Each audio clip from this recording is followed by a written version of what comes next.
आता एक मोठी बातमी ते अमरावतीतून। अमरावतीमध्ये आज प्रकाश आंबेडकर यांची जाहीर सभा होणार आहे। लोकसभा निवडणुकीच्या पार्श्वभूमीवर या सभेचं आयोजन करण्यात आलंय।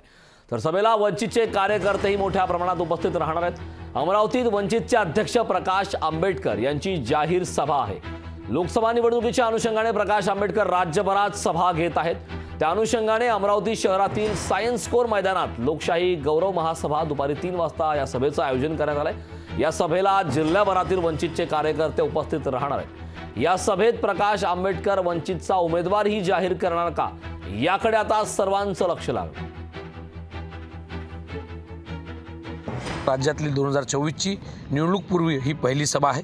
या सभेत संपूर्ण विदर्भातील लोक असतील, अमरावती शहर अमरावती जिल्ह्यातील प्रत्येक विधानसभेतून मोठ्या संख्येने लोक असतील। महिला पुरुष जे बाळासाहेबांच्या आतुरतेने वाट बघत आहेत, गरीब मराठा आणि अदर ओबीसी या समाज साहेबांची जी भूमिका आहे त्या ऐकण्यासाठी मोठ्या ताकदीने लोक इथे राहणार आहेत। 2 लाखाच्या वर लोक या सायन्स कोर मैदानात असतील अशी आमच्या सर्वांच्या आयोजकांची अपेक्षा आहे। लोकशाही मराठी ऐका, पहा, जागरूक रहा।